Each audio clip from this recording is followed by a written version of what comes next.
Bonsoir à toutes, bonsoir à toutes et à tous.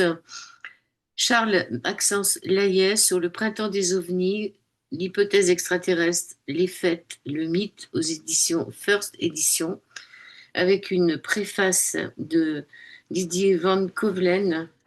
Je vais juste te lire ça, Maxence, je te dis bonjour, on se tutoie. Bonjour, bonjour. Je vais Bonjour, juste te lire ça de sa préface de Didier Van Kovelen.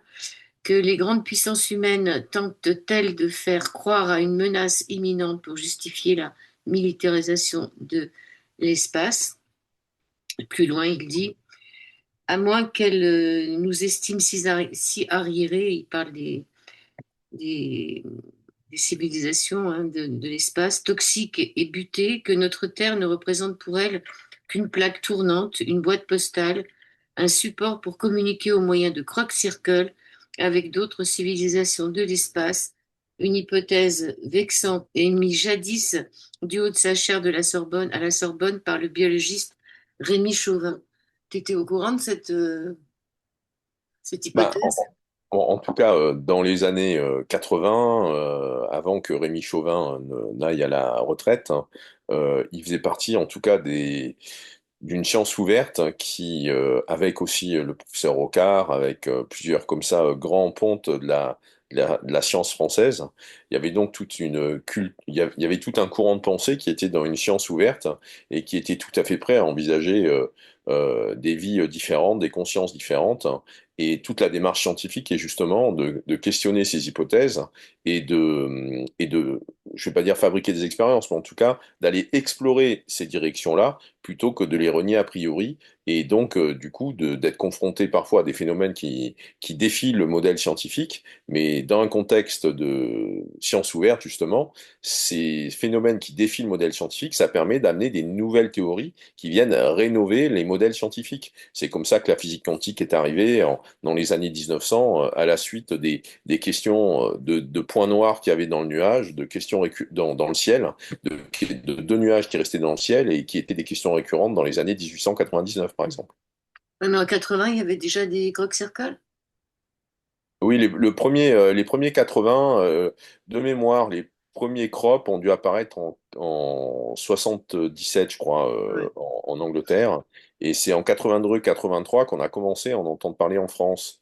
De mémoire, je crois que chez un ufologue qui s'appelle Jean Sider, qui a été un des tout premiers à produire à faire des comptes rendus de ce qui se passait en Grande-Bretagne, quoi.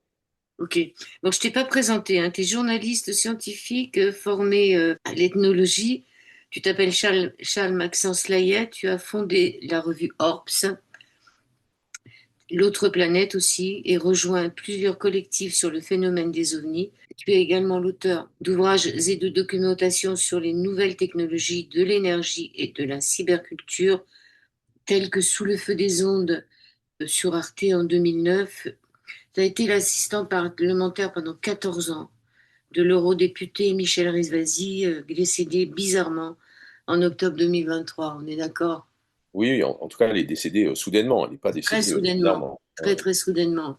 Elle allait très bien, puis d'un seul coup, elle allait plus du tout.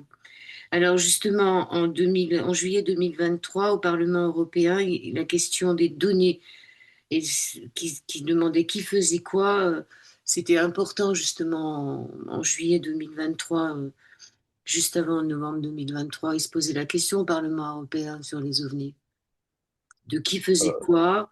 Ah Est-ce que oui, non, c'était en fait, ce qui s'est passé, alors, c'est aux États-Unis en juillet 2023 qu'il y a une audition très importante, ou en tout cas qui va défrayer la chronique, avec notamment un intervenant qui fait une déposition devant le Congrès américain.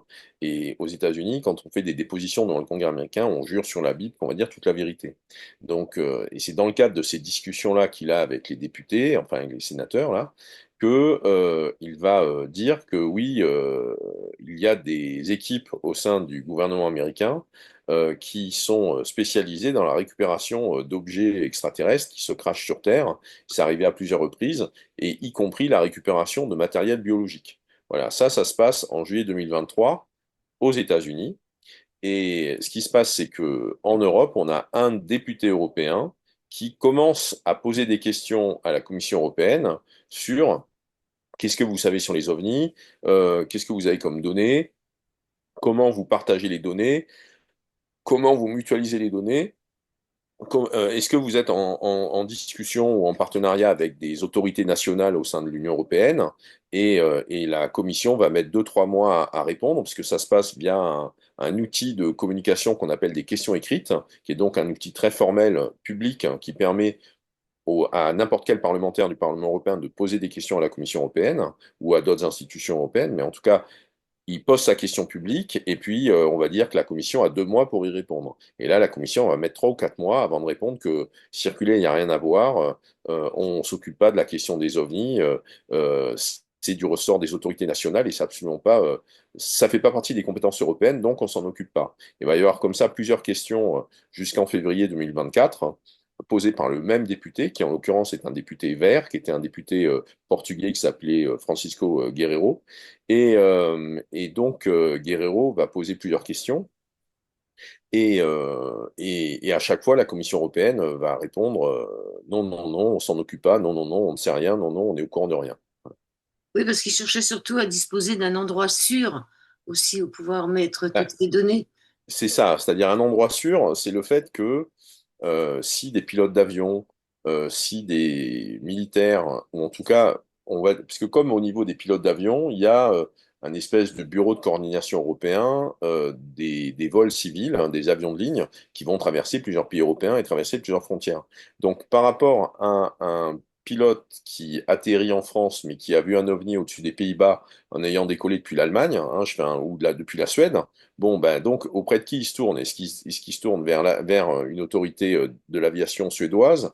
Est-ce qu'il tourne vers une autorité de l'aviation française? Ou est-ce qu'il se tourne justement via l'autorité européenne de Ah oui. l'aviation civile?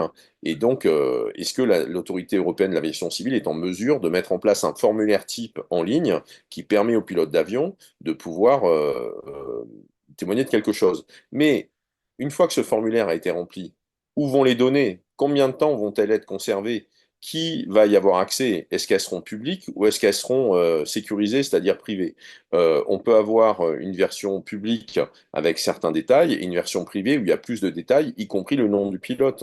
Mais dans ce cas-là, est-ce que le pilote va être garanti? Est-ce que, en tout cas, il est garanti d'avoir des représailles ou d'avoir des sanctions de type examen médical, examen psychologique, c'est un farfelu, il n'est pas sérieux, il n'est pas fiable, il ne peut pas continuer à piloter un avion donc des espèces pas de représailles en tant que telles, mais en tout cas des faits indésirables professionnels du fait qu'ils se retrouvent à déclarer un truc qui est bizarre.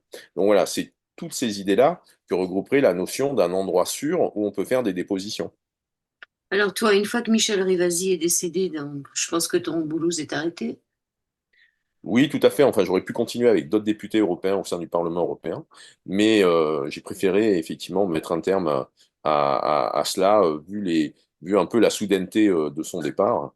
Et donc, je suis resté encore 2, 3 mois pour faire le suivi sur les dossiers et pour passer ça aux députés qui ont pris la suite de Michel Rivasi au sein du Parlement européen. Mais après, c'est bon, j'avais fait euh, 14 ans, c'est pas mal. ouais, enfin, ce qu'il y a, c'est que j'ai été avec elle un certain nombre d'années au début, puis beaucoup d'années à la fin. Et pendant un temps au milieu, j'étais pas au Parlement européen, je m'occupais de la revue Orbs, l'autre planète, qui est l'esprit de la revue Planète et que j'avais lancé en France en créant une maison d'édition pour éditer cette revue. Et t'as pas eu envie de te lancer en politique? Non, non, non, non, pas vraiment, non. Ah, moi, je te comprends. Dans ton introduction sur le monde des témoins, tu dis que 93% d'entre nous n'ont rien vu, ni toi ni moi, on en fait partie, on est d'accord, j'ai rien vu, j'ai pas vu d'OVNI. En 1997, dans un livre de Jean-Claude Bourret, il disait qu'il y avait 7% des 52 millions de Français à l'époque qui avaient vu quelque chose. Tu n'as pas une idée de maintenant combien de pourcentage des Français Ben, ont en fait, ce 7%, on le retrouve partout. Il y a aussi des sondages qui ont été faits en Europe, il y a eu des sondages qui ont pu être faits dans certains pays européens. Et donc, en fait, en moyenne, c'est à peu près toujours autour des 7% de la population, donc c'est à peu près une personne sur 10, un peu moins, qui a vu quelque chose. Et donc, à l'échelle européenne, où au niveau de l'Union européenne, en tout cas, on a entre 450 et 500 millions de personnes qui résident en Europe.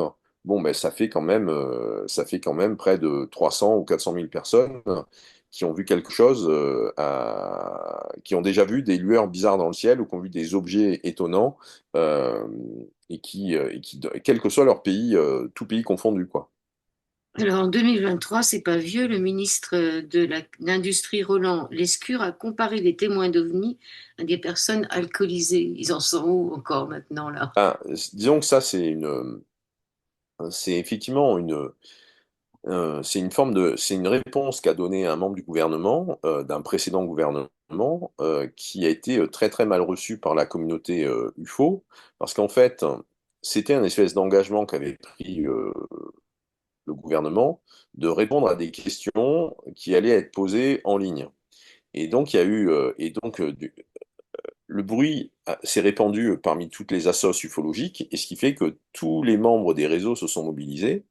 Et ce qui fait que le fait d'interpeller le gouvernement français sur ce qu'il savait par rapport aux ovnis a été est arrivé premier dans le hit parade des questions. Et donc Ouais. normalement le gouvernement devait répondre. Il a botté en touche, il a dit doit y avoir un problème dans la manière dont le truc a été fait, la question n'est pas très sérieuse, donc je ne vais pas y répondre, on verra la semaine prochaine. Et la semaine suivante, la question sur les ovnis était à nouveau première. Donc là, ça a été embêtant pour eux, donc ça a mis 2, 3 semaines, mais Lescure, qui était donc ministre à ce moment-là, a fait une réponse un peu à la va-vite sur le toit d'un immeuble avec un hélicoptère qui tourne derrière, et il a coché toutes les cases d'un discours maladroit, rempli de stéréotypes, dont celui que parfois les gens qui voyaient un truc, bon, ben, ils avaient un ou deux verres de rouge dans le nez, quoi.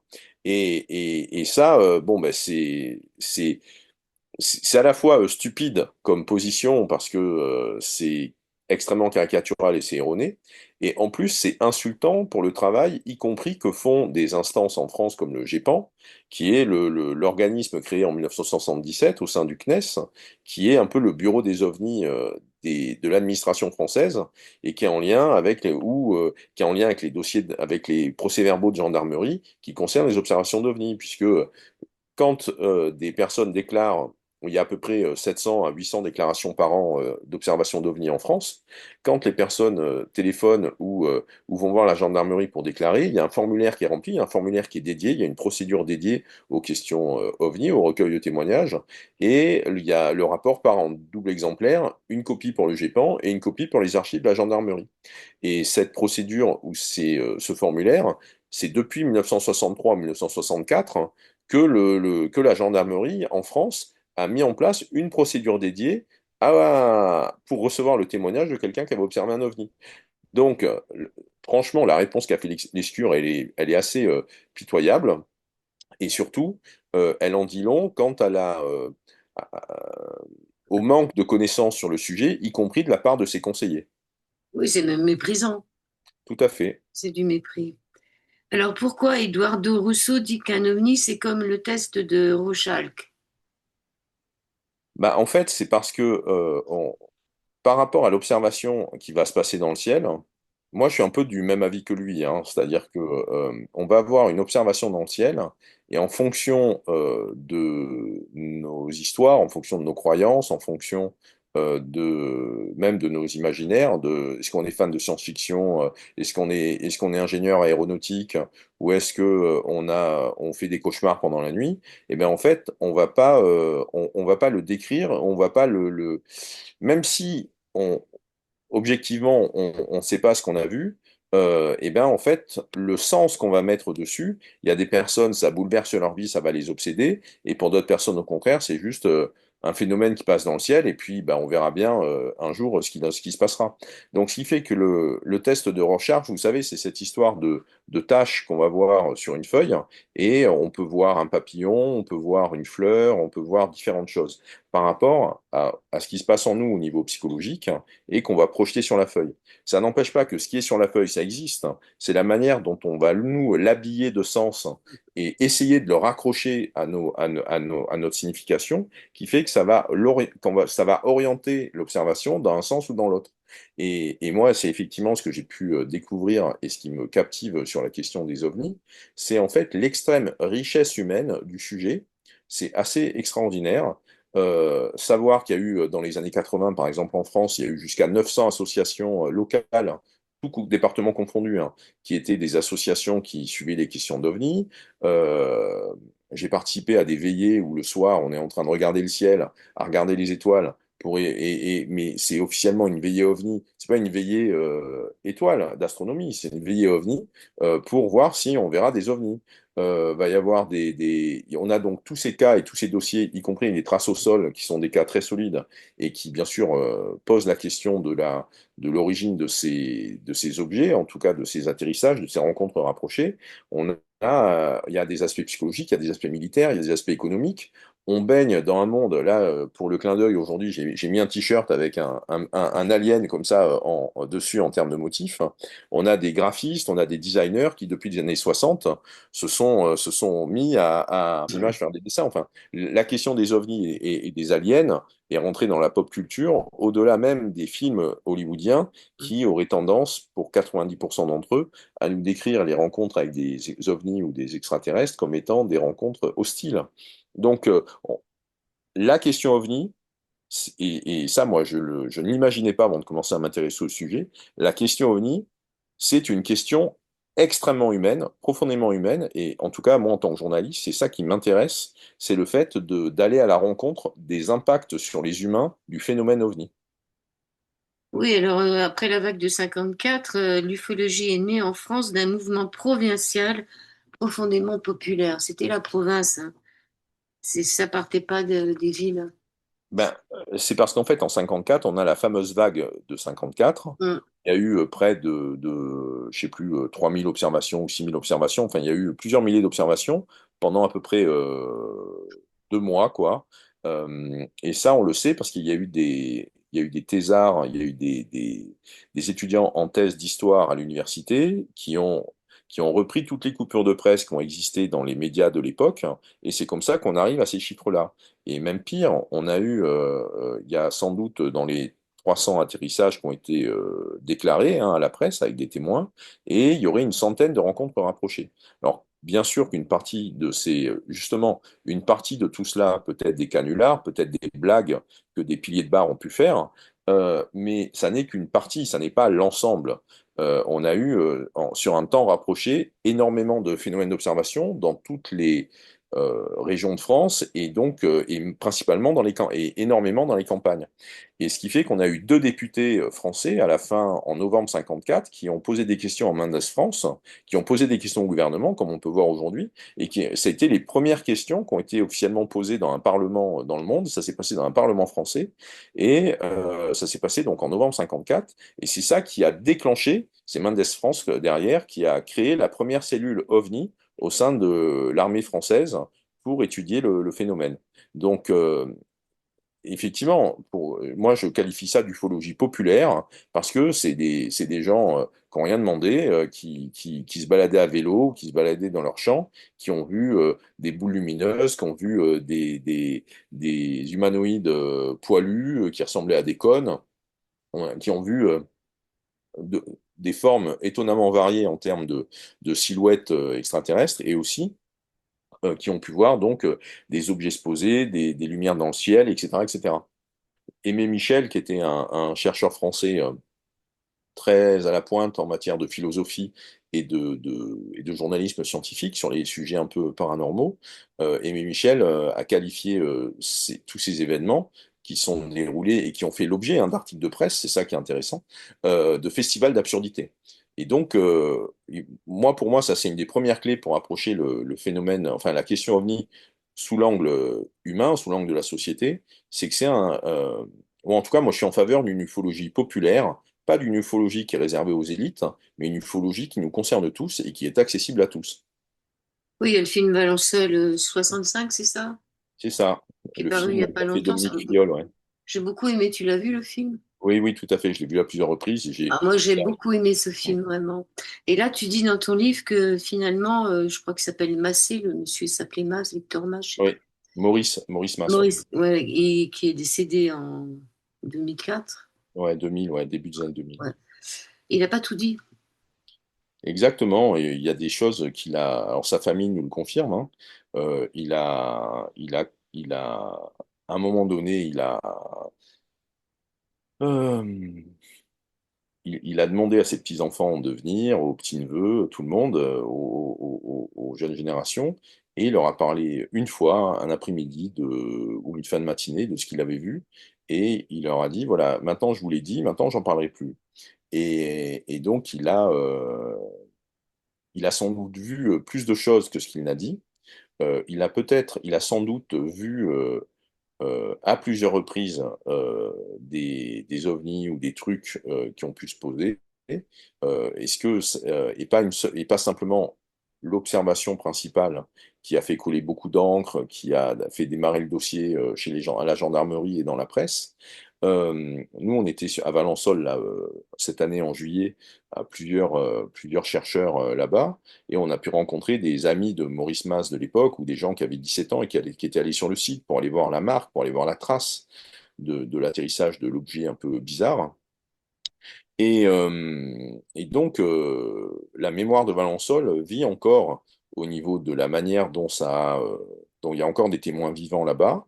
Et je pense que en tant que cas, en tant qu'histoire, tout n'a pas été dit et d'autres informations vont sortir prochainement sur Valençol parce que, pendant ce moment où on fêtait le 60e anniversaire de Valençol, hein, puisque ça s'est passé en juillet 65 et donc en juillet 2025, on fêtait les 60 ans, on a pu comme ça discuter avec plusieurs personnes qui chacune euh, en fait, l'hypothèse principale qu'on peut avoir, c'est que le cas de Valençol, c'est peut-être en fait la pointe émergée de l'iceberg, et peut-être que la zone de Valençol, la région de Valençol en tant que telle, est peut-être un hotspot, un endroit où il y a eu des observations avant et il y a eu des observations après, celles-ci étant faites par d'autres personnes que par Maurice Mas. Il y aurait sans doute plusieurs, en tout cas, c'est très probable.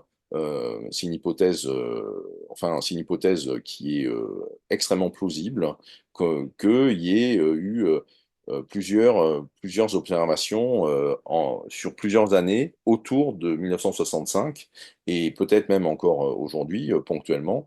Et ce qui fait que c'est Valençol, c'est pas simplement l'observation de Maurice Mas, c'est sans doute une des zones en France où il y a eu énormément d'observations sur un rayon de 30 ou 40 kilomètres, quoi.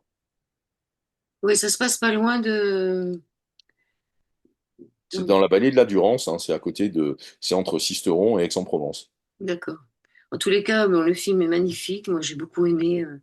La femme est fantastique. La femme de L'actrice, ouais. l'actrice, elle est merveilleuse. Alors, il semblerait que de nos jours, les phénomènes ne se passent plutôt le jour que la nuit. Les petits hommes verts sont devenus des gris. Il y a des choses bizarres quand même. Oui, oui, oui, bah oui, parce que il y a eu comme ça ça c'est Pierre Lagrange par exemple qui l'a très bien raconté à un moment donné. C'est comment dans l'imaginaire des gens et dans les images qui deviennent grand public, dans les images que vont utiliser la science-fiction, dans des images, dans ce que des personnes même vont décrire ou même griffonner, on a ce passage des petits hommes verts aux petits hommes gris, et ça devient les petits gris, quoi. Voilà, et ça se passe avec les années 60 à peu près. Alors, qu'est-ce que tu penses d'Elena Danaan? Tu as enquêté sur elle concernant l'apparition d'un vaisseau à Marseille avec ses preuves médicales. Est-ce que tu as enquêté sur les preuves médicales? Alors, c'est une enquête que j'ai prévu de faire, mais que je n'ai pas encore menée pour l'instant. Pour l'instant, dans le cadre de l'ouvrage, c'est uniquement une interview avec elle où elle me raconte son histoire et elle raconte les faits qui accompagnent euh, son, ses déclarations. Et en revanche, cette année, aux Rencontres Galactiques qui ont eu lieu en août 2025 dans la Drôme, lors de sa présentation, elle a montré son carnet médical, elle a montré des dessins qu'elle a pu faire lorsqu'elle était enfant, et donc, en tout cas, euh, des vérifications que moi j'avais prévu de faire, elle les a présentées en grand écran devant 700 personnes en mode PowerPoint, et je trouve ça plutôt appréciable de sa part. Après, je peux tout à fait comprendre que pour beaucoup de personnes, les affirmations qu'elle peut faire, ou en tout cas le grand récit qu'elle partage, ça semble être un peu Ça à la semble fois, fou, hein. ça Elle, semble à la fois elle décrit 110 races extraterrestres dans l'Encyclopédia Galactica en 2024. Alors, ce fameux Galactique, Ça peut sembler difficile à croire compte ouais. tenu de la profusion de détails qu'elle va fournir et de la manière dont ça fait le lien avec beaucoup de choses, avec la Dark Fleet des nazis. Enfin, ça fait le lien avec de, beaucoup d'ingrédients de ce qu'on peut appeler le folklore ufologique, avec les soucoupes nazies, avec les bases secrètes dans l'Antarctique, avec des accords secrets entre les États-Unis et puis des races extraterrestres. Bref, l'histoire qu'elle va raconter est une histoire qui est familière par rapport à ce qui fait partie du folklore UFO et qui a notamment été popularisé depuis les années 80 aux États-Unis. C'est une archéologue, elle, au départ. Oui, oui, elle a été, alors, ou en tout cas, elle est diplômée, elle a fait les beaux-arts et elle a travaillé au sein du CNRS en Égypte pendant plusieurs années dans un boulot lié à l'archéologie, ouais, voilà. Là, moi, est-ce qu'elle est archéologue elle-même ou est-ce qu'elle est technicien, archéologue à faire en étant habilité à faire certains types de manœuvres? Moi, ça fait partie des vérifications que je n'ai pas encore faites aujourd'hui, mais que je ferai avec plaisir prochainement, ouais. Ouais, elle est mentionnée comme ça sur le net. Alors, les Galactiques débarquent donc à Limoges, mars 2024, au gratin du Zénith. Première édition du symposium Exovision, organisé par l'ONG Alliance Céleste France. Oui, parce qu'en fait, moi, ce que j'ai voulu raconter avec ce chapitre sur les galactiques, Ouais. il y a plusieurs choses. La première, c'est que on a plusieurs discours similaires qui sont portés par des organisations parallèles. Donc, c'est pas simplement qu'il y a une voix, une vérité, c'est plutôt qu'on a plusieurs organisations, plusieurs porte-paroles, plusieurs acteurs qui nous partagent un discours qui va être ah, bon, finalement assez proche. Il y a évidemment, peut y avoir des différences entre l'un et l'autre, mais on est sur des discours très similaires. Ça, c'est une première chose. La seconde, c'est le fait que, en fait, c'est dans une même période de temps, pendant un mois, un an et demi, qu'on a eu plusieurs comme ça jaillissements. Et là, ça continue. Hein, actuellement, en France, on va avoir des contactés ou des gens qui ont eu des expériences fortes de cet ordre-là, nous disent-ils, qui organisent des rencontres localement à plus petite échelle sur la question de la Fédération galactique et sur la question du fait que des civilisations extraterrestres nous environnent et surveillent ou en tout cas observent supervisent avec bienveillance l'évolution de la conscience humaine. Et tous ces discours-là, donc dans le chapitre sur les galactiques, j'ai cherché à montrer que il y avait des parrains ou des marraines, il y avait des pères fondateurs quant à l'origine de ces discours qui étaient donc qui étaient brandis comme étant des pionniers et des preuves, ou en tout cas des témoins qui apportaient des preuves définitives, alors qu'on est toujours dans le domaine du récit, c'est-à-dire que dans le domaine du témoignage, donc ce qui veut dire que sur le plan de la preuve au sens juridique ou légal, ça n'a pas plus de valeur qu'un témoignage. On n'est pas sur des preuves plus solides que cela. Et enfin, la dernière chose que j'ai cherché à rappeler et à raconter à travers ce chapitre, c'est que des rassemblements de masse à plusieurs milliers de personnes, puisque à Limoges, en février ou mars 2024, on est à 2 ou 3 000 personnes, hein, on est autour des 2 000 personnes, en tout cas, de mémoire sur Limoges. Et puis les Galactiques, enfin avec Elena Danan, c'est 1 500 personnes pendant 2 jours, etc., etc. Donc on est quand même, il y a du monde. En fait, ça existait déjà dans les années 50 aux États-Unis, avec des événements qui étaient quand même, avec des premiers événements qui étaient quand même très très proches de ce qui peut se passer aujourd'hui, ce qui se passe en France, mais ça se passe pas qu'en France, ça se passe aussi dans différents pays, ça se passe au Japon, ça se passe aux Émirats Arabes Unis, ça se passe aux États-Unis. Et donc, dans les années 50, on a les premiers contactés, on a les premiers ufologues, on a les premiers journalistes scientifiques qui font des rassemblements. Ça se passe dans un lieu qui s'appelle le Giant Rock. Et il y a des milliers de personnes. Et on a à la fois des inventeurs qui présentent leur proto en matière d'énergie libre, et aussi des contactés qui se font l'écho des messages qu'ils ont reçus, et aussi des divulgateurs ou des enquêteurs qui brandissent les documents qu'ils ont arrachés dans les archives de l'armée américaine. Donc on a le même genre de melting pot que ce qu'on voit aujourd'hui. Ça existe dès les années 50 aux États-Unis. Oui, donc il y avait l'histoire de Dolores Cannon, hein, décédée en 2014, la vague des volontaires. Elle, c'était C'est ça. ça. Voilà, elle, donc c'est une thérapeute qui faisait de l'hypnose régressive et qui, du coup, à force au fil des infos qui remontaient, ou en tout cas des récits qu'elle a recueillis, elle a vu qu'il y avait beaucoup de choses qui étaient communs parmi les centaines de patients qu'elle a pu avoir. Et c'est comme ça qu'elle a pu, et donc c'est les infos-là qu'elle recevait. Dans ces ouvrages, il peut y avoir des comptes rendus de séances ou il peut y avoir des textes un peu plus thématiques dans ce qu'elle partage. C'est ça qui a pris forme ensuite sous forme de plusieurs livres qu'elle a produits, qu'elle a écrits, qu'elle a rédigés. Donc il y a plein de personnes qui se sentent volontaires quelque part, hein. En fait, dès qu'on entend parler des histoires des enfants indigos, des Ouais. starseeds, tout ça, Mm. on est dans le champ on est dans un creuset qui est celui des galactiques et un creuset qui est celui des civilisations extraterrestres et de la Fédération galactique, de la Fédération des mondes autour de nous. Bon, l'édition du symposium Exovision, ça n'a pas été très bien vu par les autorités qui traitaient ça de complotiste et de platiste, mais ça, c'est un peu normal puisque la théorie, on peut dire que c'est que les gris n'avaient rien respecté, ils avaient creusé des bosses partout, enlevé des millions de personnes chaque année pour créer une race hybride pour envahir la Terre. Voilà, donc c'est sûr que quand on entend ça, ça fait un peu peur. Alors pourquoi la Terre fait-elle l'objet de tant de convoitises? Ça serait à cause de l'ADN humain, cette fameux ADN qu'on retrouve un peu Oui, ça partout. c'est Elena effectivement qui me raconte ça dans le cadre de l'interview. Alors dans le chapitre Tous contactés, tu parles du cas du docteur X et de Jean-Yves Gasca, un Casgar, ouais. Américain.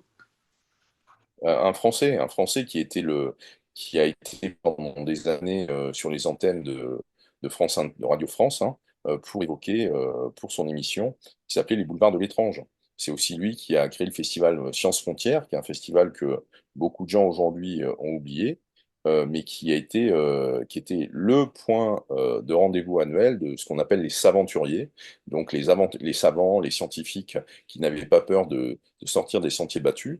Et donc, c'était un endroit où il y avait des conférences sur la fusion froide, où on retrouvait Jean-Pierre Petit, où on retrouvait Jacques Benveniste, où on retrouvait Didier Van Cauwelaert, hein, et donc où on retrouvait Rémi Chauvin. Et ce qui fait que c'était l'endroit où c'était les 3 4 jours, là, en février, où tout le gratin à la fois d'un journalisme scientifique lié au paranormal et aussi de chercheurs scientifiques ou auteurs ou même des gens qui faisaient des expériences différentes se rassembler pour échanger des idées. Et il y avait le célèbre Jean-Marie Pelt, hein, qui était présent aussi, qui lui nous parlait des merveilles de la nature, de l'intelligence des plantes, de la beauté des insectes, etc., etc. Donc il y avait vraiment, ça brassait dans tous les sens, c'était extrêmement sympa.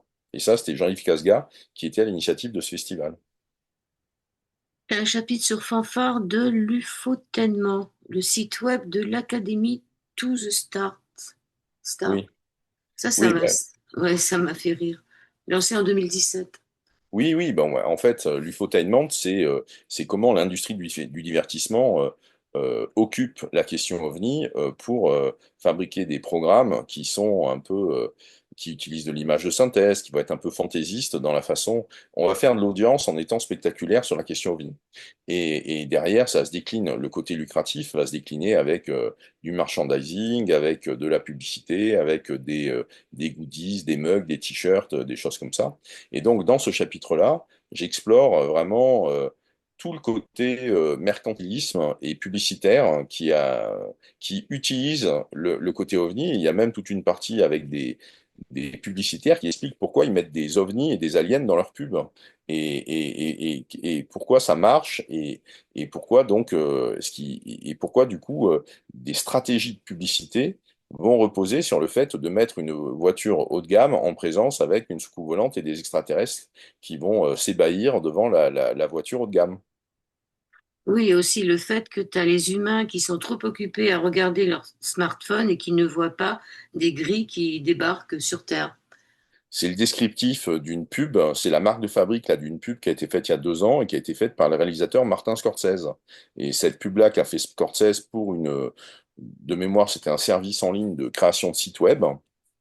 Euh, il met en scène de façon humoristique les extraterrestres qui arrivent, hein, qui veulent révéler leur présence sur Terre, mais sauf que les humains ne voient rien parce qu'ils sont en train de regarder leur iPhone, et donc ils décident de passer par Internet, de passer par la création d'un site web, pour que les humains voient l'info via le smartphone et du coup commencent à lever la tête et à voir les soucoupes qui sont dans le ciel. Mm.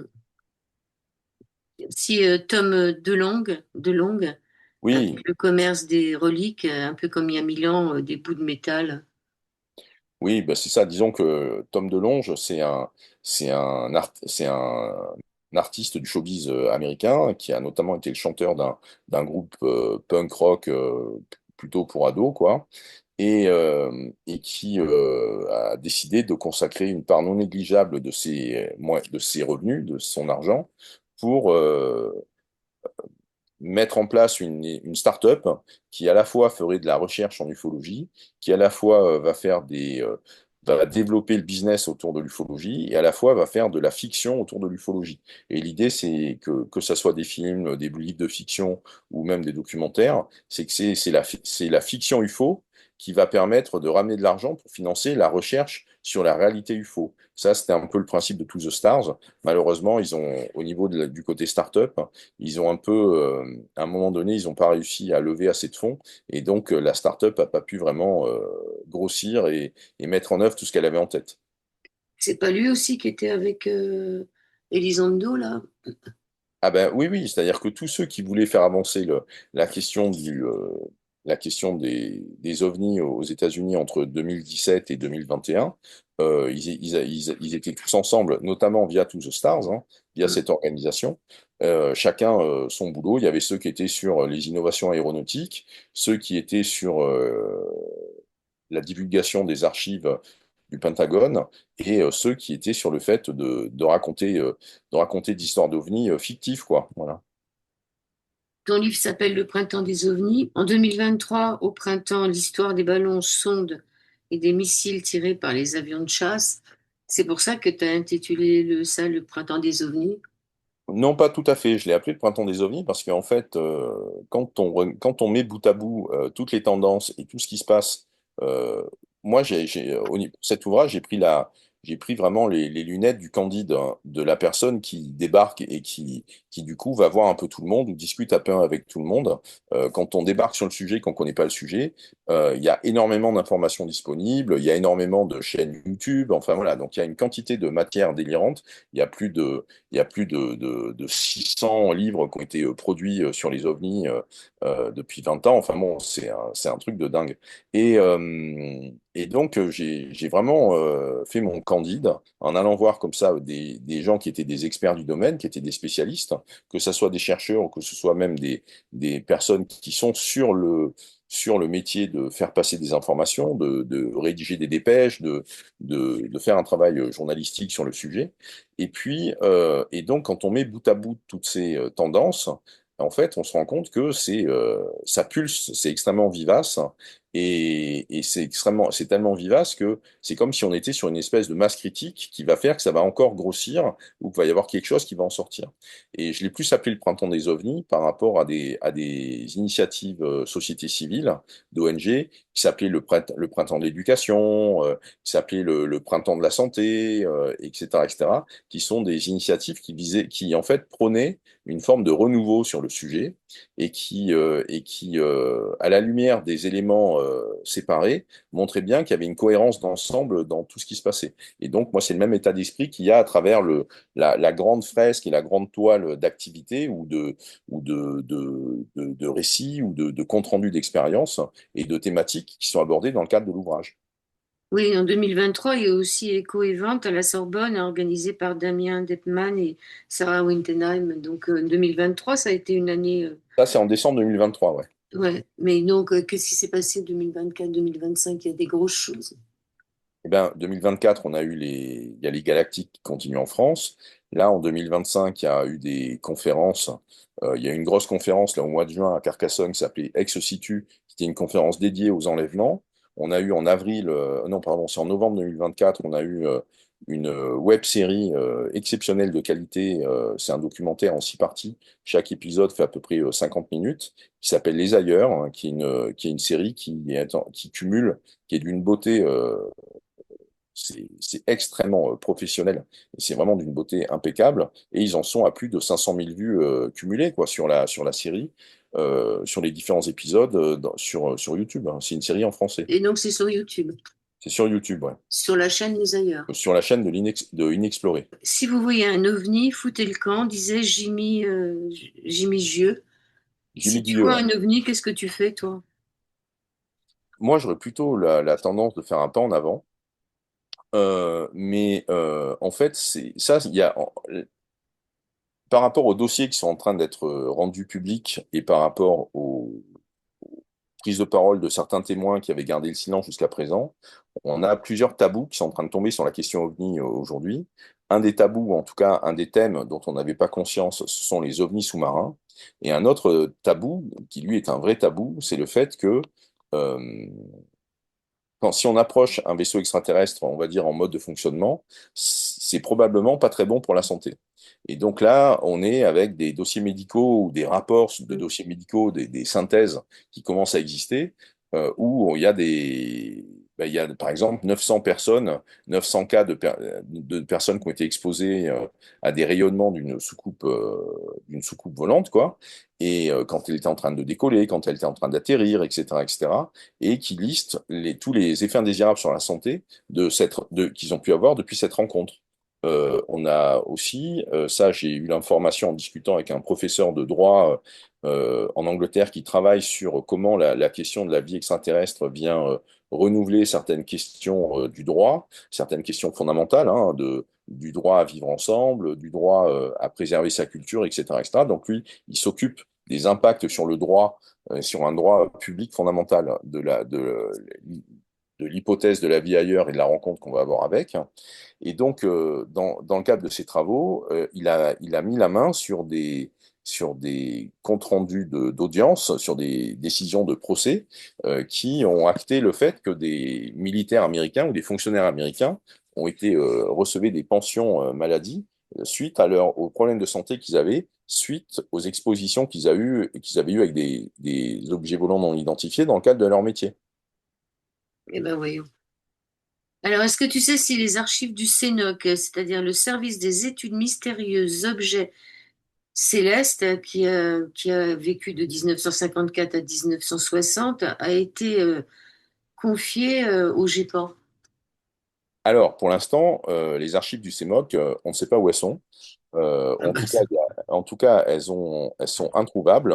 Est-ce qu'elles sont introuvables parce qu'elles sont cachées? Est-ce qu'elles sont introuvables parce qu'elles sont oubliées? Est-ce qu'elles sont introuvables parce qu'elles sont détruites? Ce qu'il y a de certain, c'est que les archives du CEMOC sont introuvables.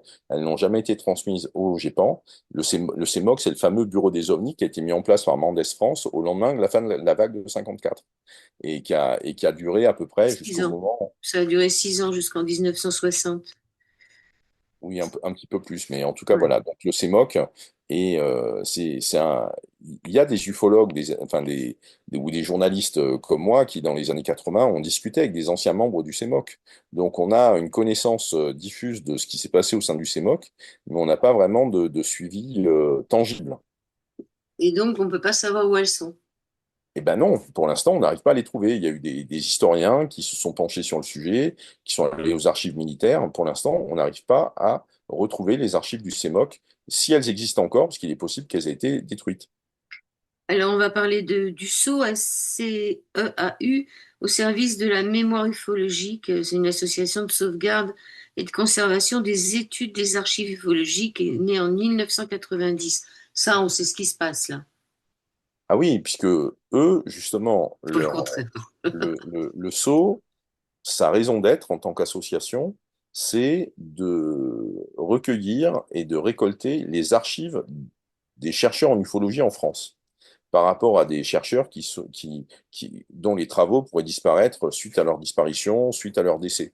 Donc, le SEAU met en place des contrats d'archives, si je puis dire, ou des contrats de transfert d'archives, qui fait que, en cas de problème de santé ou à la demande, lorsque l'ufologue souhaite euh, transmettre son archive et que d'autres que lui en deviennent les garants, eh bien, c'est le sceau qui se retrouve à venir chez les personnes, à prendre les cartons, à les mettre dans un trafic, et puis derrière à scanner les documents ou à trier les documents, puisqu'on peut avoir des bouquins ou des coupures de presse qui font doublon avec ce que d'autres ufologues à d'autres époques ont pu rassembler comme documents. Super. 50 nuances de gris dans ton chapitre. Qu'est-ce qui s'est passé à Troyes en 2024? Eh bien, à Troyes, il y a une chaîne YouTube qui s'appelle le UAP Show Hmm. qui a fait un événement à Troyes où il y avait peut-être 200, 300 personnes qui étaient là. Et c'était dans un cinéma et c'était des rencontres physiques, quoi. Des rencontres au sein des rencontres UAP Show, mais qui se passaient dans une salle sombre avec des invités et qui discutaient avec le public. Il y avait Bertrand Méhost. Oui, c'est ça. Alors Bertrand Meust, en fait, c'est un célèbre chercheur français qu'on peut qualifier de parapsychologue, même si c'est pas vraiment ça qu'il fait. Lui, il est plutôt philosophe des sciences. Et, euh, et donc Bertrand, moi, je le connais depuis les années 2000 à peu près, par rapport aux livres qu'il avait pu faire à l'époque, des livres d'histoire de la parapsychologie, où il se penchait sur des phénomènes, enfin sur des cas célèbres des années 1800, 1880, 1920, etc., etc. Et donc, il y a vraiment un côté, non pas archiviste, mais en tout cas chroniqueur des archives du paranormal. Et puis, en fait, ce dont on n'a pas conscience, c'est que Bertrand Meus est à l'origine d'un des bouquins les plus importants euh, au niveau justement de l'étude sur la pensée, sur l'imaginaire, sur le fameux test de Rorschach dont on parlait au début, euh, qui s'appelle OVNI et soucoupe volante ou OVNI et science-fiction. Enfin voilà, donc il a fait deux ouvrages qui reviennent sur il constate une chose, c'est que dans les années 50, la manière dont on va décrire les soucoupes volantes est complètement identique, étonnamment similaire, avec des vaisseaux de fer euh, magiques, en quelque sorte, des technologies époustouflantes, que des auteurs de science-fiction de la fin des années du 19e siècle avaient imaginé, en particulier Jules Verne et H.G. Wells. Hein, grosso modo, c'est eux les deux. Et donc, on a des descriptions qui sont faites plusieurs décennies plus tard d'objets qui sont presque le copier-coller d'objets qui ont été imaginés dans des créations humaines, dans des créations littéraires.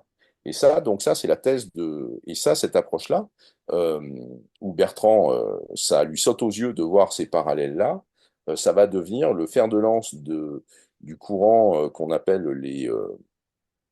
leur nom m'échappe là, les psychos, enfin, on va dire le courant psychosociologique qui va dont les arguments vont être que, en fait, les témoins d'observation d'OVNI reconstruisent leurs témoignages, reconstruisent leurs souvenirs par rapport aux influences dans lesquelles ils sont baignés, soit par rapport à ce qu'ils ont lu comme livre de science-fiction, soit par rapport à ce qui est un peu à la mode et dans l'air du temps, quand ils voient un ovni en 77, quand ils voient un ovni en 82, quand ils voient un ovni en 92, etc., etc.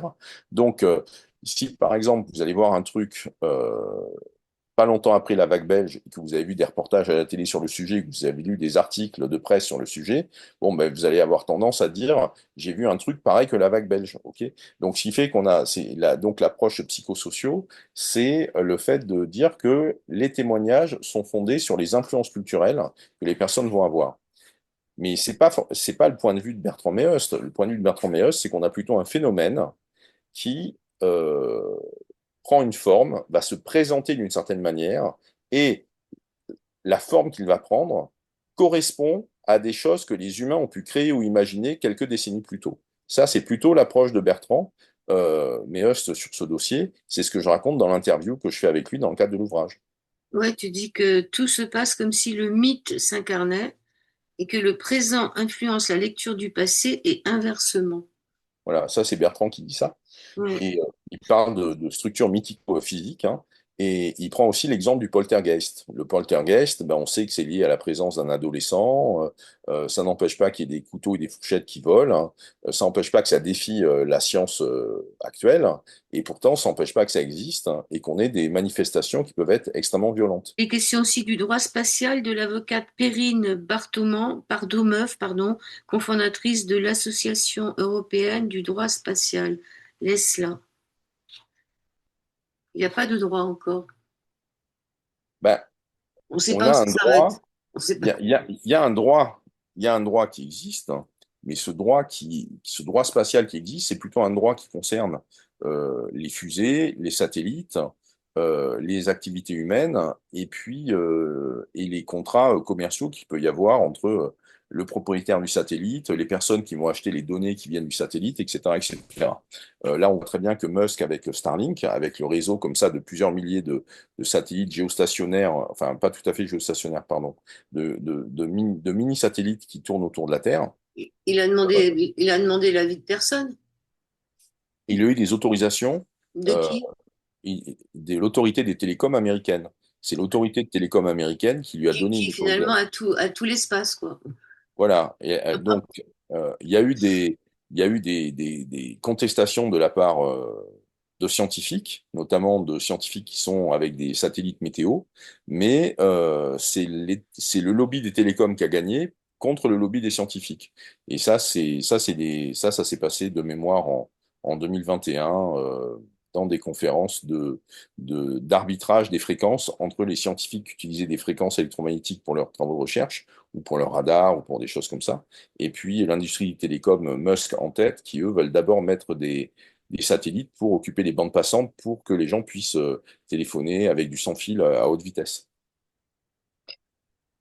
Donc, cette S-là, elle va faire quoi? Elle pourrait donner son avis, elle aussi? Ah bah oui, bah, de toute façon, c'est ce que fait Perrine au niveau de ses travaux à son échelle, hein, de ce que fait Perrine Marteau-Meuf. Elle produit des textes où elle fait ce qu'on appelle du droit spéculatif. Enfin, elle fait deux choses. Elle produit des textes où elle produit ce qu'on appelle du droit spéculatif, c'est-à-dire elle fait des propositions de droit, elle imagine le type de droit qui pourrait s'appliquer à tel cas de figure. On est sur de l'expérience de pensée. Et elle fait aussi des récapitulatifs sur certains sujets ou certaines questions. Qu'est-ce qu'il y a comme droit qui existe entre le droit allemand, le droit français, le droit européen, le droit américain, le droit brésilien. Enfin, voilà, donc ça suppose de faire tout ce temps-là de vérification. Il y a aussi ces parallèles entre les états de conscience modifiés vécus dans l'espace et ceux rapportés au cours des EMI. Tout à fait. C'est-à-dire que donc ça, c'est ce qu'on appelle l'overview effect, l'effet de surplomb qui a été observé chez les voyageurs de l'espace et ceux qui tournaient autour de la Terre plusieurs fois par jour, des astronautes, des cosmonautes, etc. C'est que être en orbite autour de la Terre, vivre cette expérience pendant plusieurs jours, voir plusieurs fois par jour un lever de soleil et un coucher de soleil sur la Terre, voir la Terre dans son entier, voir la Terre du dessus avec des nuages, avec de l'eau, avec des continents, en ne voyant pas les villes, mais en voyant peut-être la muraille de Chine ou peut-être autre chose, et bien en fait, ça transforme la psychologie, ça transforme la perception du monde que peuvent avoir les astronautes ou les cosmonautes. Et en général, c'est plutôt une approche, peu importe les frontières, on est tous citoyens de la Terre, la beauté du monde était éphémère, fragile et précieuse. Enfin voilà, ils sont vraiment sur des éveils ou des crises de conscience très spirituelles, simplement par rapport au fait d'avoir été dans une expérience et dans un cadre extraordinaire. J'ai développé un petit peu là-dessus, puisque c'est pas forcément connu des personnes. Et c'est vrai que ça peut être très similaire à des personnes qui font des NDE, qui ont cette expérience où ils basculent de l'autre côté, et puis ils vont recevoir des messages, ils vont voir des êtres ou des entités, et quand ils ressortent de leur NDE, ils sont, c'est-à-dire EMI en français, expérience de mort imminente, et bien en fait ils sont transformés, ils sont bouleversés, et ils ne peuvent plus regarder la vie de la même façon, et même leurs valeurs par rapport à la vie sont différentes. Donc moi, je suis aussi dans ce point de vue, en tout cas par rapport à la question extraterrestre, à la question des ovnis, euh, puisque objectivement, c'est quand même pas les mêmes choses. Et donc, par rapport à ces observations d'ovnis, euh, on va avoir, c'est une expérience suffisamment forte qui va, plus elle est forte et rapprochée, plus elle va s'imprimer en profondeur chez le témoin, et plus ça va modifier son rapport au monde, quoi. C'est-à-dire qu'il passe d'un truc où on est les seuls dans l'espace, hein, c'est ce qu'on entend à la télé, à vu des êtres qui tenaient sur deux pattes, mais qui n'étaient pas humains, et qui ont discuté avec moi par télépathie. J'ai vu des choses qui concernent le devenir de la planète, j'ai vu des choses qui concernent l'environnement, et c'est extraordinaire. Et je peux pas être comme avant, quoi. Donc en fait, ça, c'est des travaux de recherche avec des psys qui datent des années 90, où, par exemple, des personnes qui ont été enlevées, on a pu cadrer ou discerner on a pu discerner les impacts psychologiques et la façon dont les personnes sont modifiées. Par exemple, chez les personnes qui ont été enlevées, 60% d'entre elles vont développer du magnétisme, des capacités psy, de l'intuition après leur enlèvement. Donc, ça montre bien qu'on a des transformations qui ont lieu, y compris des transformations profondes, suite à ces événements, que donc ces événements sont des événements fondateurs. Ça ne veut pas dire que la personne a vu des extraterrestres, ça veut dire que la personne a vécu un événement qui l'a transformé, un événement fondateur qui l'a transformé. Et donc, rien que ça mérite d'être respecté ou d'être pris en considération, plutôt que de faire comme certains ministres, genre Lescure, préfèrent écarter cela d'un revers de la main. Et tu vas nous parler un peu du cercle de réflexion sur Paris que tu as créé, le cercle du samedi, que tu avais donc lancé avec Laurence Baranski en 2017. Oui, c'est ça. Tu Donc, vas pas recommencer? or, là, il y a des rencontres euh, citoyenneté qui ont lieu en décembre 2025. C'est la quatrième édition. Il y a plusieurs d'intervenants, plusieurs conférences qui vont avoir lieu. Donc là, donc cet événement qui s'appelle Conscience et citoyenneté, euh, bon, ben, éventuellement, tu pourras faire une émission avec Laurence qui pourra t'en parler, hein, bien sûr. Donc effectivement, nous, avec Laurence Baranski, on s'était retrouvés dans un événement où on se demandait, enfin, on constatait qu'on était tous les deux présents à l'événement, on constatait que c'était un événement qui touchait à la spiritualité, et en même temps, on constatait tous les deux que nous étions pas tout à fait, on n'était pas du même monde que ceux qui étaient là, quoi. Et donc, on s'est retrouvés à discuter ensemble, et en discutant ensemble, on s'est dit, on a des sciences, on a des phénomènes, on a des récits, on a des expériences qui montrent que l'invisible existe et que l'invisible a des effets sur le réel et sur la matière. Donc, si on prend en compte ces forces invisibles, qu'est-ce que ça peut avoir comme impact sur le politique et sur le vivre ensemble? Et donc, c'est comme ça qu'un peu le cercle du samedi a débuté, comme un espace un peu à la fois de réflexion, comme un think tank, mais aussi un espace d'échange, de partage, de pratique, hein, de façon à, ben voilà, par rapport au vivre ensemble, si on fait des séances de méditation, c'est quoi les idées qu'on va avoir? Ou si on fait des exercices de visualisation créatrice, ou si on fait des exercices d'état de conscience modifié, quelles sont les idées qu'on peut avoir, quelles sont les informations qui viennent à nous, quelles sont les intuitions que l'on va recevoir, en se posant des questions concernant la citoyenneté, le vivre ensemble, la gouvernance de la cité, etc., etc. Alors, est-ce que Laurence Baranski je veux dire, a basculé dans ce que tu disais tout à l'heure, de ne pas forcément être toujours d'accord avec ceux qui étaient là, parce qu'elle vient de publier un livre qui s'appelle Bienvenue au Grand Conseil intergalactique. C'est Donc, ça, oui. elle a basculé. Exactement, elle a fait un ouvrage qui s'appelle Le Coming Out spirituel, et elle a Ouais. fait ensuite un autre ouvrage qui est Bienvenue au Grand Conseil Galactique, où elle raconte ses voyages, hein, ses médiumnités, pourrait-on dire.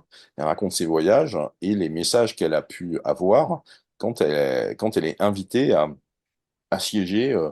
Euh, Donc, elle fait partie des contactés au même titre que David Rousseau et tous ces gens-là.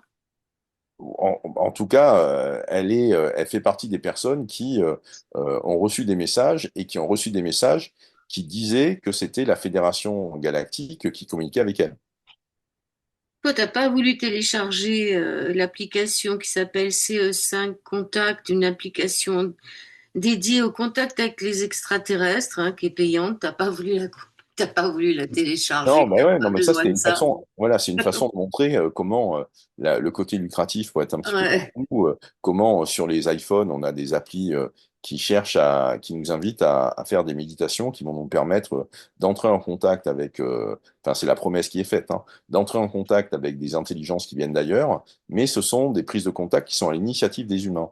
La caractéristique du CE5, c'est que c'est à l'initiative des humains. Oui. CE5, c'est l'expression anglaise pour close encounters. Ça correspond à l'idée de rencontre rapprochée. Donc les rencontres rapprochées du troisième type, la rencontre du troisième type, on va dire que c'est du RR3. En anglais, ça va être CE3. Le CE1, c'est de voir une boule lumineuse qui traverse le ciel ou de voir un objet. Le CE2, c'est que va y avoir des problèmes, les vitres qui tremblent, le moteur d'un véhicule qui tombe en panne, il y a des perturbations électromagnétiques à la surface d'un écran, donc d'un téléviseur. Donc tout ça, ces manifestations-là, les effets sur l'environnement, ça va être CE2. CE3, c'est donc la rencontre rapprochée. CE4, c'est les enlèvements ou d'autres types de communication assez poussées et approfondies avec des êtres qui se présentent comme étant des extraterrestres. Et le CE5, c'est les humains qui prennent l'initiative de chercher à entrer en contact avec les extraterrestres, avec les entités présentes dans les soucoupes volantes et dans les ovnis. Et donc, et ça, c'est aussi, non pas un tabou, mais à mon sens, c'est une tendance très lourde, c'est une tendance lourde pour les années qui viennent. Moi, je pense que dans les 5 ans qui viennent, les rendez-vous CE5, ça va exploser dans tous les pays du monde, hein. Là, je suis allé au Japon et donc il y a plusieurs groupes qui font du CE5 au Japon. Ça se fait dans tous les pays du monde, pas uniquement que aux États-Unis. Et puis en France également. Donc là, dans ce chapitre-là, je relate mes rencontres avec des gens qui font du CE5 en France. Oui, donc ça, c'était le plus grand rassemblement CE5 que tu as fait de ta vie. C'était en mars 2024 à Limoges encore, hein. Pourquoi Limoges, on n'en sait rien. Et Mais en fait, c'était c'est parce que dans le cadre de l'événement galactique qui avait lieu, comme il y avait autour des 2000 personnes, très rapidement, les organisateurs ont invité le public, donc les milliers de personnes présentes, à envoyer des messages pour leur demander d'apparaître. Ah oui, Et ça, typiquement, c'est le protocole CE5. Il n'y a pas que ça dans un protocole CE5. Qu'on le fasse à 5, à 10, à 20, 50 ou à 300 personnes ou encore plus, le protocole CE5, c'est le fait de se mettre dans un certain état de conscience modifié, une espèce de transe ou de méditation légère, profonde, peu importe. Ce qui compte, c'est d'être en état un peu de conscience modifiée, mais en étant calme. Éventuellement, il y a de la musique, éventuellement, il y a de la lumière, mais des lumières qui vont clignoter, hein, c'est cette idée-là. Et en même temps, on va, entre guillemets, lancer des sondes, on va chercher à envoyer des messages télépathiques par la pensée pour leur dire apparaissez, venez à nous, nous sommes prêts à vous accueillir, etc., etc. Et puis, et ben, des fois, il y a des trucs qui apparaissent, des fois, il n'y a rien qui apparaît. Et ça fait plus de 30 ans que ça dure, puisque les premières séances ah, quand CO5, même. similaires à ce que je vous décris, elles ont eu lieu aux États-Unis dès les années 90-92. Et Ah en ouais, c'est fait, pas récent, quand hein. moi j'ai discuté avec des vieux de la vieille de l'ufologie en France, des séances CO5 qui s'appelaient pas CO5, mais des séances comme ça où on se met en tailleur dans la nature pour demander à des scouts d'apparaître, ça existait déjà dans les années 80 en France. Alors, c'est pour pointer le ciel et ils appellent ça l'équipe au sol. Alors, les équipes au sol, ça, c'est une communauté qui existe en France, Ouais. qui rassemble plusieurs milliers de personnes, et qui sont donc des personnes qui ont en commun le, le credo, ou en tout cas les récits liés au galactique. Ils vont avoir en commun d'avoir des sensibilités intuitives ou de guérisseurs un peu poussées. Ils vont avoir en commun de vivre en mode, enfin de pratiquer les médecines énergétiques, etc. etc. Donc en fait, c'est un mode de vie qui est quand même très fréquent, sauf que là, les personnes assument le fait qu'il y a des intelligences extraterrestres qui seraient présentes autour de nous et qui gravitent autour de nous. Et donc, les équipes au sol, du coup, les équipes au sol, il y en a dans tous les départements. Mais autant donc dans les années 80, il y avait 900 associations d'ufologues à l'ancienne, on pourrait dire, Tol et Boulon. Maintenant, aujourd'hui, on est plusieurs milliers de personnes avec deux ou trois groupes par département. En tout cas, puisque les groupes, c'est souvent par ville, en fait. Et donc, il va y avoir des rassemblements, ça peut être une fois par mois, ça peut être une fois par trimestre. Les personnes qui sont membres d'un réseau local se retrouvent entre elles une fois par mois pour déjeuner ensemble, discuter de lectures ou de bouquins qu'ils ont découverts, ou pour faire ou pour faire du CO5. Voilà. T'as parlé de tolé-boulon. Alors ça, tolé-boulon, j'ai cherché ce que ça voulait dire parce que souvent c'est utilisé chez les ufologues. interprétation des observations dans laquelle les ovnis sont d'abord des énigmes inconnues, puis comme soucoupe volante. C'est un truc anglais, tous les boulots au départ, hein. Oui, oui, tout à fait, oui. Donc en fait, Tolly-Boulon, c'est l'idée que les soucoupes sont d'abord des véhicules métalliques, des objets matériels qui existent et qui sont tangibles, hein. Voilà, la Tolly-Boulon, c'est pareil que les avions Tolly-Boulon, quoi. C'est vraiment cette idée-là, c'est qu'on est sur des vrais véhicules qui existent et pas des trucs énergétiques qui traversent les dimensions et qui apparaissent ou disparaissent à volonté, qui font partie des hypothèses qui existent, hein. Il y a plus d'une centaine d'hypothèses qui ont été formulées depuis les années 50 quant à l'origine de ces soucoupes. Et puis donc, on a une théorie qui arrive, on a une hypothèse qui arrive, et puis donc, tu as ceux qui vont dire que c'est la Terre creuse, tu as ceux qui vont dire que c'est les anciennes civilisations, tu as ceux qui vont dire que c'est des humains du futur, tu as ceux qui vont dire que c'est des entités de dimensions parallèles, tu as ceux qui vont envisager que c'est peut-être des manifestations des forces paranormales. Tu as même des hypothèses où c'est lié à Gaïa, tu en as d'autres qui font les liens entre les apparitions mariales et les soucoupes. Il y a énormément d'hypothèses qui existent. Et ça montre bien que aucune n'est satisfaisante. Donc ça veut donc dire, si on est un peu strict ou radical, c'est que aucune hypothèse n'est vraie, même si chaque hypothèse cherche euh, de façon imparfaite, de façon approximative, à pouvoir euh, euh, apporter une explication satisfaisante par rapport à un phénomène qui défie les explications. Donc c'est tout ça aussi qui est assez captivant avec la question OVNI, la question et puis éventuellement l'hypothèse extraterrestre qui va avec, hein. C'est qu'on est sur un domaine où c'est vraiment ça brasse le cerveau, quoi. Et comme ça brasse le cerveau, du coup ça lance la machine à spéculer. Comme ça lance la machine à spéculer, c'est pour ça qu'on peut avoir euh, on peut faire des abus d'interprétation, on peut avoir des biais de confirmation. Il y a beaucoup de choses comme ça qui peuvent se dérouler. On a des personnes qui vont tomber dans des sectes parce qu'il y a des gourous qui vont jouer sur le discours du avec moi, vous allez rentrer en compte. Je suis un contacté, j'ai été enlevé, j'ai été un émissaire de tel peuple extraterrestre, et donc venez rejoindre ma chapelle, donnez-moi tout votre argent, et, euh, et je vous garantis que le salut arrivera par les soucoupes qui se poseront le 31 décembre 2032, quoi. Vous voyez? Donc, et ça, dès les années 50, il y a des sectes UFO qui existent, mais c'est un exemple des formes que ça peut prendre. Ce n'est bien sûr pas automatique. On a un professeur à Harvard aujourd'hui, un professeur c'est pas un prof d'astronomie, c'est un prof d'astrophysique qui, lui, euh, c'est pas qu'il postule, mais en tout cas, il observe des objets qui traversent le ciel ou des objets qui ont pu venir percuter la Terre, des petites billes, des petits astéroïdes. Et lui, il met en place, enfin, il cherche à mettre en place, il est dans le tôle et boulon également. Il cherche à mettre en place donc des capteurs et des caméras ultra rapides qui vont pouvoir détecter les trucs qui passent à toute vitesse. Et une partie de sa recherche, c'est de mettre en place des expéditions pour aller rechercher des échantillons d'objets qui ont percuté la Terre ça peut être il y a des dizaines de milliers d'années, et à ses yeux, ces objets sont des sondes extraterrestres qui ont pu envoyer des civilisations interstellaires. Et donc, vous voyez, donc on a vraiment toute une gamme de chercheurs, l'esprit ouvert, qui vont venir comme ça questionner les mystères du monde par rapport à des observations qui existent, hein. Moi, je distingue bien le phénomène de l'observation avec le sens qu'on va mettre sur ce qu'on a observé. C'est pas parce que on pense qu'ils viennent des Pléiades, que ce sont des Nordiques ou que ce sont des petits gris, que ça remet en cause ce qui a été observé.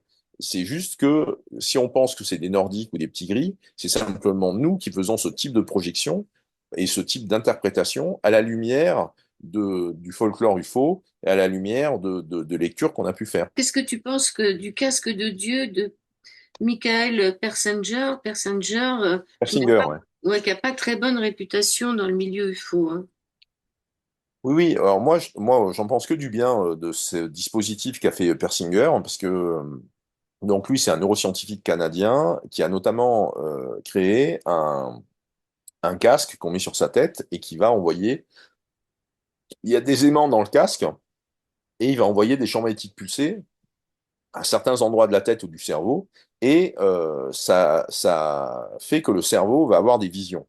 Et donc, ça peut être des visions mystiques au sens religieuse, mais ça peut être des visions au sens où on a des perceptions de présence et on a des êtres ou des entités autour de nous. Et donc, c'est extrêmement intéressant parce que ça montre bien que le cerveau humain, c'est l'approche de Persinger, hein, c'est ça qui animait ses recherches, c'est que le cerveau humain est extrêmement sensible à des influences extérieures qui sont d'ordre électromagnétique. Donc, les travaux de Persinger pour les sceptiques, c'est l'explication de d'où viennent les ovnis, que c'est des trucs où les gens ont complètement vrillé dans leur tête parce qu'ils ont eu des forces électromagnétiques ou des pollutions électromagnétiques ou d'autres types de technologies qui les ont fait halluciner au sens propre. Moi, c'est pas du tout ma vision, c'est que le fait de savoir que le cerveau euh, va, peut voir des choses en étant exposé ou soumis à des rayonnements électromagnétiques, eh ben, ça peut expliquer pourquoi ces êtres ou ces entités qui maîtrisent des technologies très avancées peuvent nous faire voir ce qu'ils veulent. C'est-à-dire, ce qu'on va voir n'est pas forcément la réalité. On va voir quelque chose que des êtres évolués peuvent maîtriser en termes de technologie, et donc ils peuvent bouger le curseur pour apparaître de façon différente. C'est ça qui est très intéressant, par exemple, quand on s'intéresse à l'ufologie mariale, hein, qui est l'ufologie qui fait le lien entre, qui postule un lien entre les apparitions mariales et les apparitions d'ovnis. Parce que quelque part, quand on compare et qu'on coche les cases, dans un cas, c'est une sphère lumineuse qui apparaît dans le ciel et qui est vue par quelques personnes et qui reçoit, et ces personnes reçoivent un message, et, mais elles vont d'abord décrire un phénomène lumineux. C'est dans un second temps que on va dire c'est la Vierge, Marie, on va dire que c'est une apparition mariale, etc., etc. Et donc on a et le cas le plus fameux ou le plus célèbre, c'est l'épisode de Fatima en octobre 1917, où on a cette observation, ce phénomène qui va se dérouler devant des dizaines de milliers de personnes qui se sont rassemblées là et qui vont voir un cercle, qui vont voir un deuxième soleil en train de danser. Et donc un soleil qui danse, c'est une boule de lumière qui bouge dans le ciel, qui se rapproche, qui repart, et qui s'est tellement rapproché que nous disent tous les journalistes, tous les comptes rendus qui ont été faits à l'époque de cet événement qui a été, je le rappelle, vécu par des dizaines de milliers de personnes au Portugal. Les personnes disaient il pleuvait, on était trempés, il y a eu cette boule de lumière, il y a eu cette danse du soleil qui s'est passée devant nous, et nos vêtements ont séché.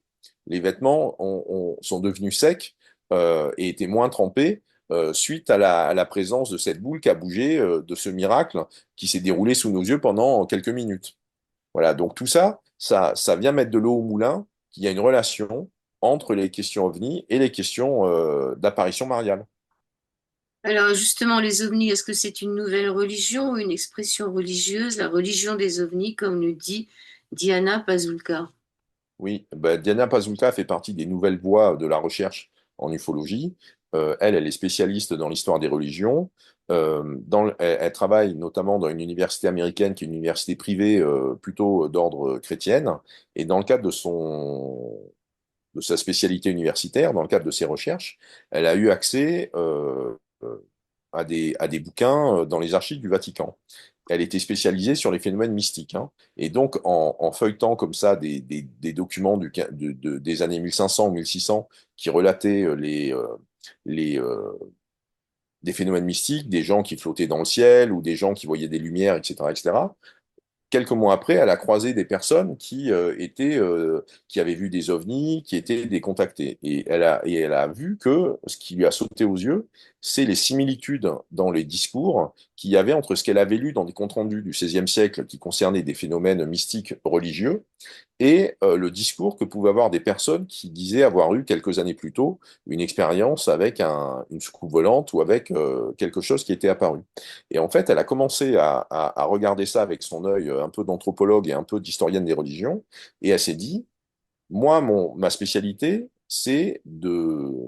comment dire, d'identifier les critères d'un discours religieux. C'est d'identifier les composantes, les ingrédients de ce qui va forger une religion et de comment le discours religieux se structure avec des phénomènes extraordinaires.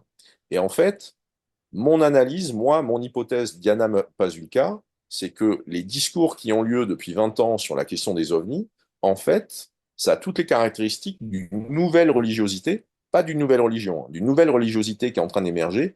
En gros, pour faire court, pour elle, c'est un mélange entre les anges et de la technologie. Ok. C'est-à-dire qu'il y a un côté, c'est des êtres qui viennent du ciel et qui sont nimbés dans la lumière, et simultanément, il y a toute une dimension de technologie, l'antigravité, le passage entre les dimensions, le fait que, on ait des observations qui soient relevées par des radars militaires. Donc, elle est sur un discours qui est un peu similaire, moi, à ma démarche en tant que journaliste, hein, où il y a un peu de tol et boulon, et en même temps, il y a ce qu'on peut qualifier du paranormal, et aussi, bien sûr, le discours que les humains vont créer sur le sujet pour tenter de mettre du sens et de l'ordre par rapport à tout ça, alors que ça dépasse leur entendement.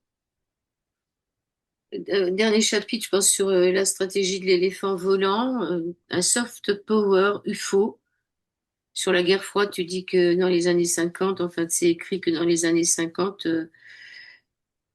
on connaît bien aujourd'hui certains usages, celui de brandir la question UFO pour détourner l'attention de problèmes internes ou d'enjeux stratégiques. Dans les années 50, en pleine guerre froide, le gouvernement américain avait exploité la fascination croissante pour les ovnis pour alimenter un sentiment d'urgence sécuritaire, reliant les observations d'objets inconnus à une possible technologie soviétique. Oui, ça peut servir. En ce moment, Bah, ça pourrait en servir fait, grandement, oui, les ovnis. c'est ça. C'est-à-dire que il faut pas se leurrer sur le fait que, en fait, les ovnis, c'est une espèce d'expression fourre-tout, dans lequel on va avoir plusieurs types de phénomènes. Et une catégorie de phénomènes, c'est la manière dont des services de renseignement, des services secrets, vont chercher à faire passer pour des ovnis des trucs qui ne sont pas des ovnis. Et comme ça permet d'éviter de la suspicion pour leur programme secret à eux. Et les premiers ou les principaux à l'avoir fait, ça a été les États-Unis dans les années 50, notamment à la fin des années 50, quand ils ont lancé des programmes d'avions espions. Et, euh, et donc, il y a eu, on estime que entre les années 58 et 69, la moitié des observations d'OVNI qu'il y a eu au-dessus des États-Unis et éventuellement ailleurs dans le monde, mais en tout cas au-dessus des États-Unis, la moitié de ces observations étaient en fait des vols, correspondaient aux vols de ces avions espions américains qui volaient très très haut en altitude, et ce qui fait que quand on les voit d'en dessous, y compris quand on est un pilote de ligne, parce que ça volait vraiment très très haut dans le ciel, eh bien en fait on voyait des reflets lumineux qui passaient à toute allure et qui disparaissaient. Et donc il y avait très très peu de gens dans l'administration américaine qui étaient dans la confidence que ces avions espions existaient, mais du coup le projet Blue Book, qui était un projet de l'US Air Force pour enquêter sur les observations d'OVNI, le projet Blue Book était dans la confidence. Et quand des personnes téléphonaient à Blue Book pour dire qu'ils avaient vu un OVNI, Blue Book téléphonait à la CIA qui s'occupait de ces avions espions pour savoir si ça correspondait à un vol, à une mission de la CIA. La CIA confirmait ou confirmait pas. Et du coup, derrière, Blue Book se débrouillait pour fournir une explication de type OVNI ou de type phénomène naturel par rapport à l'observation qui avait été faite, ce qu'il fallait surtout pas dire ça correspond à un avion espion de renseignement qui a été envoyé pour couvrir la Russie. Oui, mais à l'inverse, ça peut être aussi détourner notre attention avec les deepfakes, l'IA générative, les boots et tout ça. Et le spectacle de ces réalités numériques détourne notre attention à la réalité cosmique. C'est-à-dire que ça peut aussi détourner notre attention pour des Bien sûr, choses réelles. surtout avec les Ouais. technologies qui s'améliorent. Et donc, derrière, il y a évidemment des suspicions d'hologrammes, des suspicions de faux programmes d'OVNI qui seraient comme des faux drapeaux, comme des opérations psychologiques qui permettent de dire il faut qu'on se protège d'invasion extraterrestre. Et puis là, par exemple, récemment, le Japon a annoncé qu'il fallait euh, renforcer la capacité d'écoute et de détection du pays en matière de défense sur la question des OVNI. C'est-à-dire, ils appellent maintenant, il y a un nouveau terme qui est UAP pour Ouais. dire OVNI.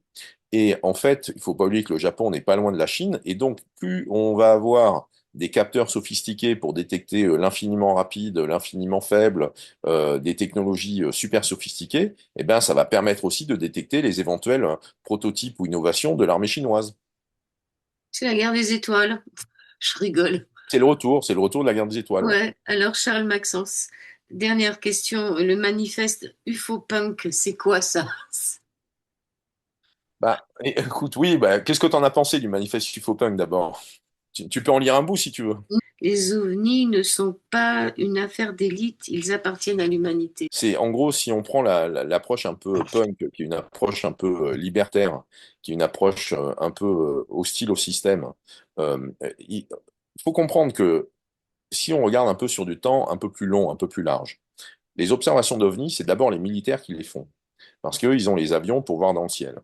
Et puis en fait, pendant 10 ans, donc ça apparaît, on en reste là, ou en tout cas, on n'en entend pas forcément beaucoup plus parler.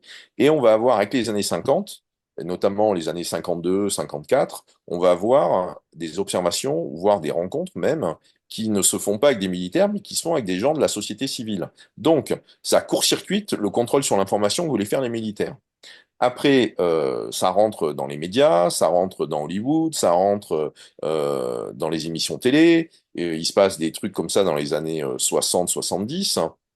Et puis, on a à nouveau des vagues d'observation qui remettent un jeton dans la machine et qui fait que là, on passe sur une autre manière au niveau des militaires ou au niveau des agences de renseignement de gérer la question OVNI. Ils vont faire de la désinformation qu'on va appeler amplifiante. C'est-à-dire qu'ils vont, ça on le sait, hein, il y a eu des ufologues qui ont fait des confidences publiques par rapport à ça. C'est-à-dire qu'on a des gens des services de renseignement américains qui ont fourni des documents aux ufologues américains et ces documents étaient des faux, mais les ufologues, les agents secrets américains demandaient aux ufologues de faire circuler ces documents dans les assos ufologiques pour savoir ce que les gens allaient en penser.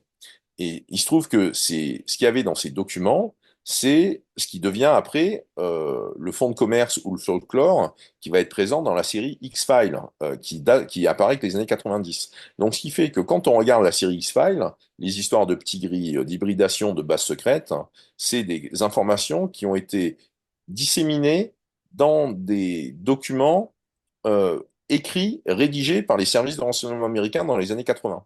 Et dans nos têtes aujourd'hui, on a ce mélange-là entre des trucs. Il faut avoir conscience que, en fonction de ce qu'on pense spontanément sur la question extraterrestre, notamment si on est fan de science-fiction et notamment si on a regardé la série X-Files, les choses qui nous viennent à l'esprit ont été, pour partie, implantées, suggérées par les services d'enseignement américains. Donc, on a intérêt à se dépolluer et à se désenvoûter de ces croyances-là. Et c'est pour ça que moi, je m'intéresse à l'ufologie dans d'autres pays que les États-Unis, au Japon, au Brésil, en Russie, en Italie, etc., etc., en Afrique. Et là, on voit, en 2024, on a eu deux livres différents qui ont été publiés la même année en français, pour traiter sur OVNI et Afrique. Donc, ça participe de ce printemps des OVNIs, ça participe du renouveau qu'il y a sur la question et des nouvelles voix qui apparaissent sur la question. Et donc, de façon plus large, ces voix qui apparaissent viennent court-circuiter le contrôle sur l'information et le contrôle des croyances que d'autres services de renseignement ont cherché à faire. C'est ça qui est derrière la notion de soft power UFO. Donc, par rapport à ça, comment on se positionne d'un point de vue populaire? Et est-ce qu'on continue à manger du popcorn devant notre télé en regardant les auditions du Congrès américain sur la question OVNI? Ou est-ce qu'en fait, euh, ce que les gens voient depuis toujours, depuis avant qu'il y ait des militaires, suffit amplement. Est-ce que faire du CE5 à son échelle, ça permet de court-circuiter les stratégies d'influence des services de renseignement? Bref, on voit très bien que moi en tout cas, ce que j'estime, ce que je postule, c'est que les gens qui ont vu des trucs ou qui ont vécu des trucs, ça les a transformés. Et en fait, donc il y a une transformation intérieure qui a lieu. Donc la question OVNI est sans doute quelque chose qui participe de l'évolution de la conscience humaine, qui participe d'une évolution de nos manières de fonctionner. Et comme ils maîtrisent, en tout cas ils donnent l'apparence de maîtriser leur apparence, d'apparaître de plein de formes différentes, parce qu'ils ont évidemment des technologies qui sont au-delà de notre entendement, on peut postuler que si nous évoluons, il est possible que la manière dont ils vont se présenter à nous va évoluer. Et donc, cette approche à la fois populaire, mais aussi transdisciplinaire, mais aussi évolutionniste de l'ufologie, c'est effectivement, moi, un petit peu ce que j'ai mis en scène à travers cette approche qui est celle du manifeste UFO-Punk. En tous les cas, je te remercie, Charles-Maxence Layet. Ton livre s'appelle Le printemps des ovnis chez First Edition, l'hypothèse extraterrestre, les faits, le mythe. Moi, j'ai appris beaucoup de choses, vraiment de gens que je connaissais pas. Enfin, je pense que ceux qui ont écouté l'émission aussi, je pense qu'il y a vraiment énormément de... On te retrouve, t'as pas de site, toi, je crois, hein. Ben, il y a un petit site pour le Printemps des OVNIs, pour le livre, mais sinon, il y a là, je suis présent régulièrement, j'ai écrit des papiers, enfin, j'interviens en tant qu'auteur dans Nexus avec des articles sur l'ufologie. Là, notamment dans le Nexus de septembre, il y a une interview d'un député japonais qui est à l'origine d'un groupe de travail d'une centaine d'élus parlementaires, sénateurs et députés au Japon sur la question des ovnis, dans un contexte bien sûr de défense, hein, de qu'est-ce qui se passe dans le ciel, mais on voit bien que c'est pas qu'aux États-Unis qu'il se passe des trucs. Oui, mais c'est ça, ça se passe partout, donc il devrait y avoir quelque chose de mondial, puisque je sais plus qui c'est qui avait dit que si on avait quand même une invasion extraterrestre, tous les peuples de la Terre se liraient, enfin, C'est ça. Et ça après, serait- et donc, mais sauf que la question de l'invasion extraterrestre, comment dire, vu que là-dessus, moi, je fais un peu un pari de Pascal, quoi. C'est-à-dire que ils ont des technologies extraordinaires, donc ça veut dire que si ils voulaient contrôler la planète ou même nous détruire ou même nous agresser, ils pourraient sans doute le faire et surtout ils pourraient le faire très simplement. Donc très aisément. Donc si ça n'est pas fait, c'est que on craint rien. ou alors c'est que c'est déjà fait, mais on s'en rend pas compte. Exactement. Ça, c'est une troisième voie possible. Et donc, mais en tout cas, on n'est pas, j'ai pas l'impression qu'on est en danger ou qu'on est détruit. Peut-être qu'on est en état de soumission et d'élevage, j'en ai strictement aucune idée. Mais en tout cas, je ne souscris pas au fait qu'il y ait du danger. Parce que s'il y avait du danger, on aurait déjà eu des problèmes. Ou alors, on peut imaginer, on peut postuler que, il faut qu'il y ait une certaine configuration astronomique pour que ça soit à ce moment-là qu'il se passe quelque chose, ce qui explique pourquoi il ne s'est rien passé jusqu'ici. Donc, tu vois très bien les espèces de débauches d'hypothèses et d'interprétations qu'il faut avoir pour commencer à donner de la solidité à la question d'une menace extraterrestre. En revanche, le fait que la question extraterrestre soit instrumentalisée pour des questions de stratégie militaire et de recherche militaire, parce qu'il y a eu des débris de quelque chose, c'est tout à fait plausible, parce qu'il y a des enjeux actuels avec les drones, et donc ça permet de pouvoir avoir des armes très sophistiquées, des armes d'avant-garde, des engins qui vont sous l'eau ou qui vont dans l'air, qui sont des engins d'avant-garde d'origine humaine, et qui permettent, et que ça permet d'enfumer l'adversaire en laissant croire que ça soit des soucoupes volantes, tu vois. Donc il y a plein de facettes et de visages au sujet, mais ce qu'il y a de sûr, c'est que le sujet, il existe, il est là, et il prend même de plus en plus d'importance. Et ça, moi, je trouve que c'est très intéressant d'un point de vue évolution de la conscience humaine. Oui, quand on pense à la modification de l'ADN et à tout ce qui se passe sur Terre, on peut se poser la question de savoir si c'est pas dangereux tout ça et d'où ça vient. Oui, et ne pas oublier que dès qu'on parle d'évolution de manipulation de l'ADN ou d'évolution de l'ADN, nous avons aussi, à travers une science qui s'appelle l'épigénétique, le fait que la démonstration que les événements de notre vie, mais aussi nos pratiques, on pourrait dire spirituelles, nos expériences de vie et notre hygiène de vie, et en particulier donc les expériences de vie que l'on répète, le fait de méditer tous les jours, le fait de faire de la cohérence cardiaque tous les jours, ça modifie notre métabolisme et ça modifie notre épigénétique, et ce qui fait que ça modifie comment fonctionne le corps. Donc on a vraiment il y a les forces extérieures qui vont chercher à faire des transformations chez nous, nous avons aussi ce pouvoir à l'intérieur de nous de pouvoir transformer nos conditions. En espérant que ça se transmette aux générations suivantes. Je te Oui, remercie. d'où l'enjeu de la conscience, et y compris bien sûr de la conscience politique. Ben, bien sûr. Alors, je te remercie vraiment, Charles Maxence. Merci, merci Joël, et merci de cet entretien qui avait l'énergie d'un entretien d'un dimanche après-midi au coin du feu, c'était sympathique. Ben, tant mieux.